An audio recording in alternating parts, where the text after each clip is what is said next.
Fala carnívoro, meu nome é Iago Rezende e nós vamos direto e reto falar sobre alguns alimentos que são más opções, mas sempre estão nas listas de quem busca ser mais saudável. A ideia aqui é apresentar de forma clara e exemplificada quais são esses alimentos.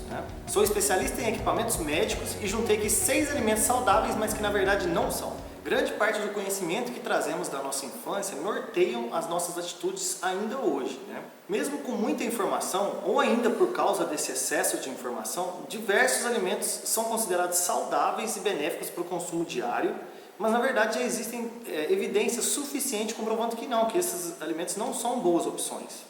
Não é porque o seu avô tomou uma dose de vinho todo dia e virou 3 cambuletas e viveu até 90 anos que você deva fazer essa mesma coisa. Claro que seu avô virando 3 cambuletas por dia é até um pouco de exagero. Mas nós podemos listar aqui facilmente 6 alimentos que não deveriam entrar na sua lista de compra se você busca ser mais saudável agora em 2020. Vamos falar então agora quais são esses alimentos e por que evitá-los. O primeiro deles da lista que está aqui são as barrinhas de cereais. São práticas de armazenar, contêm fibras que são nutrientes, que aumentam a sensação de saciedade, dão energia, ajudam no funcionamento do intestino e na absorção de gordura. Pelo menos na teoria, Caso você ainda queira manter as barrinhas nutricionais nos seus lanches, fiquem atentos às informações nutricionais no rótulo da barrinha que você estiver comprando. Dê preferência sempre às que não tenham adição de conservantes e açúcares, você já vai ter feito uma evolução, Então aqui o ponto é, as barrinhas cereais na maioria das vezes não são boas opções, são muito industrializadas e são preparadas para durar aí meses nas prateleiras do supermercado e para isso são adicionados diversos antinutrientes. Vamos direto então para o segundo item da nossa lista, que é produtos light e diet. Produtos light e diet são clássicos quando falamos de alimentos com falsos selos de saudável. Os produtos posicionados com essa intenção de ser diet e light, na sua esmagadora maioria, eles tentam fazer o quê? Copiar o cheiro, a textura e o sabor das suas versões originais. E para manter esse mesmo cheiro, sabor, textura, eles não conseguem fazer isso de forma milagrosa. Você pode tirar, por exemplo, o açúcar, pode tirar o sódio, pode tirar todos os conservantes que vai dar certo. Não. Os produtos light e diet, eles são cheios de corantes, de aromatizantes, de outros antinutrientes que eles são colocados ali especialmente para enganar o seu paladar e fazer com que você sinta o mesmo gosto e pelo nome light diet você tem a falsa sensação de que está sendo mais saudável. Por via de regra, se algum alimento possui a sua versão normal e as suas versões light diet, opte sempre por consumir metade da sua versão normal do que consumir o dobro da sua versão light diet. No caso, por exemplo, se você toma muita Coca-Cola light, você toma 2 copos de Coca-Cola light, opte por tomar pelo menos 1 copo. Isso, no certo, a gente não tem que tomar copo nenhum de Coca-Cola. O certo é suco de fruta direto, É a opção mais saudável, ou só água. Mas se você quer tomar uma Coca-Cola, pense se você está tomando 2 copos de Coca-Cola Light Diet, e pensa se você não consegue tomar 1 copo só da normal, se não faz diferença para você, Então não caia na falsa sensação de que você está sendo saudável só pelo fato de ter no rótulo Light Diet, que não é, Estão te enganando, então fazendo isso de forma muito bem feita, porque é muito bem aceito, certo? Então aqui já temos 2 itens. Vamos então para o nosso terceiro item, que é o peito de peru. O peito de peru comumente é visto como uma alternativa mais saudável ao presunto, mas se a gente parar para olhar as informações nutricionais, o peito de peru e o presunto, eles têm uma porcentagem de sódio muito semelhante, porque eles são feitos para durarem um pouco na prateleira. Ele é feito basicamente de pele e carne de animal, essa mistura. Então, o peito de peru ele não é uma boa opção, Então não coma o peito de peru no seu café achando que isso está sendo mais saudável para você, que não está. Por via de regra, todos os alimentos que são processados industrialmente, foge deles, busque o natural. Para conservar os alimentos, a indústria utiliza conservantes, utilizam substâncias químicas que, se consumidas a longo prazo, já se mostraram por meio de estudos que são prejudiciais e podem favorecer o surgimento de alguns cânceres. Alimentos embutidos e processados, eles devem ser evitados se você quer ter uma vida mais saudável. Afinal, comida de verdade, muito provavelmente, vai dar bem próxima do peito de peru no supermercado. Então, opte pela comida de verdade, não pelos processados e industrializados. Certo? Então, peito de peru, ele não é uma boa opção, Não se engane, pela essa falsa sensação que nós temos de que peito de peru é uma alternativa saudável ao presunto, porque ele não é. Uma alternativa saudável seria você optar por uma carne ou por uma manteiga, ou por um queijo, uma coisa menos industrializada, tá? Inclusive os queijos é bom ficar atento. Próximo item da nossa lista eu acho que ele é mais óbvio, mas é muito bom ele estar aqui para a gente falar sobre ele, que é a farinha de trigo integral. A farinha branca e a farinha integral, elas possuem os níveis de açúcares semelhantes. A diferença é quanto tempo o nosso organismo demora para disponibilizar esse açúcar para ser transformado em energia. Na farinha branca isso é muito rápido, na farinha integral isso é mais lento devido às fibras, tá? O grande lance é que o nosso corpo ele não gasta todo esse tempo para disponibilizar esse açúcar, né, para o nosso corpo, porque ele está absorvendo todos os nutrientes da farinha integral. Não é. O que está acontecendo, na verdade, o nosso corpo demora todo esse tempo porque a farinha integral é rica em fibras insolúveis. E as fibras insolúveis, em grande parte, elas são alimentos apenas para a microbiota do nosso intestino. Então, não é absorvido pelo nosso organismo. Tudo bem, não tem que ter medo das fibras insolúveis. O que nós temos que saber é a quantidade que a gente ingere. E as receitas que vão farinhas integrais, na sua maioria, vão quantidades altas. Então, você está ingerindo muita comida para a sua microbiota. Então, você não precisa disso tudo. Isso vai causar o quê? Inchaamento da sua barriga.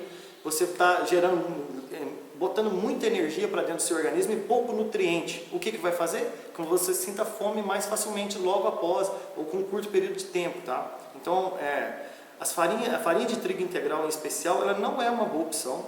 Só por tal nome integral não quer dizer que é uma boa opção, tá? E o importante é lembrar que toda a alimentação que a gente está ingerindo é para nutrir todo o nosso organismo, não só a microbiota intestinal. Claro que tem que ter um pouco para a microbiota, mas isso é quantidades menores.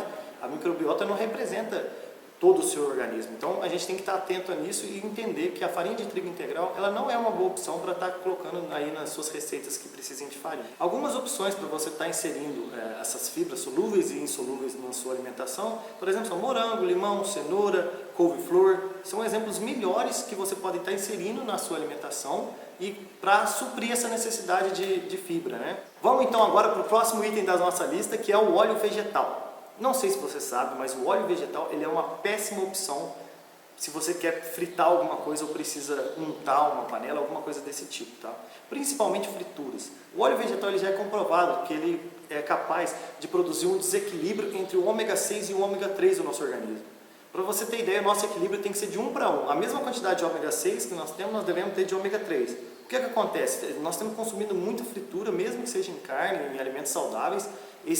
Os alimentos, quando eles estão em contato com esse óleo, eles se tornam como se fosse uma esponja, e eles puxam esse óleo e você ingere esse óleo. O que vai acontecer? O seu aumento de ômega 6 pode ficar 2, 3, 4 vezes maior que o ômega 3. E esse desequilíbrio ele é muito perigoso para o organismo. Ele pode proporcionar inflamações diversas no seu organismo e pode até proporcionar problemas com o coração. E estudos recentes têm mostrado que o maior consumo desses óleos vegetais tem proporcionado a incidência de alguns tipos específicos de câncer. Opte por gorduras animais, tá?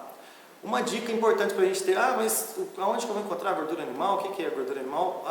Por via de regra, as gorduras vegetais em temperatura ambiente, 25 graus, 30 graus, não sei onde você está no Brasil, mas em temperatura ambiente, as gorduras vegetais elas estão nos estados líquidos, né? Enquanto as gorduras animais em temperatura ambiente elas estão em estados sólidos, elas são mais densas, são mais sólidas. E aí quando você põe na panela ela dissolve e as duas ficam com texturas semelhantes. Mas, por via de regra, gordura animal está sempre em estado sólido. Dois bons exemplos são a manteiga e a banha. Essas duas opções podem ser utilizadas e vão sim te garantir uma vida mais saudável. Vamos falar então agora sobre o nosso último item, né, que é o leite de soja ou a própria soja. A soja por si só é uma proteína de muito difícil digestão, que pode agravar, por exemplo, quadros de alérgico. E ela é muito rica em antinutrientes. Ela é composta praticamente de proteína e carboidrato. Porém, dessa proteína, vamos supor que nós temos metade da soja proteína e metade carboidrato. Não é essa relação exata, tá? Mas estamos aproximando para conversar aqui. Metade dela é proteína e metade dessas proteínas a gente não consegue digerir. Então, o nosso organismo não consegue digerir de maneira alguma. Então, agora a gente consegue compreender melhor por que ela não é uma boa opção. Porque se a gente não consegue absorver metade desse alimento, por que a gente está trazendo ele para dentro da nossa rotina alimentar todo dia ter soja ou... Né, com uma alta frequência ou em alta quantidade. Então a soja ou mesmo o leite de soja deve ser evitado para se conseguir realmente você criar hábitos mais saudáveis e fugir dessa falsa sensação de que é um alimento saudável. Bom, agora nós vamos, como de costume, facilitar ainda mais esse vídeo e colocar todos os alimentos que nós falamos aqui do lado para que você consiga ver todos esses 6 alimentos que nós falamos aqui, que são alimentos ditos saudáveis, mas que na verdade não são. O importante aqui é você entender que você não precisa ter medo dos alimentos, tá? A intenção é que você conheça, que esse vídeo traga conhecimento para você e que você consiga se esclarecer, né, sobre alguns mitos e verdades sobre os alimentos e se atentar quanto a quantidades, tá? Você não precisa ter nenhum medo de nenhum desses alimentos aqui que eu falei, mas o importante é você se atentar à quantidade e à frequência que esses alimentos estão na sua rotina alimentar. Tenho certeza que se você conseguiu entender, conseguiu tirar o melhor desse vídeo, você vai conseguir ter ótimos resultados com a sua saúde a longo prazo, a médio prazo, tá?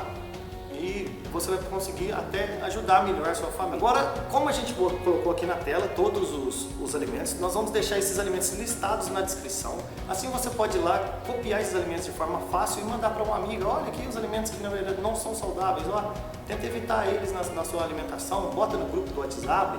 Enfim, é uma forma que a gente trouxe nesses formatos de vídeo para deixar a informação bem clara para vocês lá. Tá? Já que você está ali na descrição do vídeo, aperta em inscrever-se no canal da Saúde para você não perder o vídeo de amanhã. E eu tenho certeza que você vai gostar da nossa próxima dica, que ela foi separada cirurgicamente para fazer você e a sua família ter uma vida mais saudável.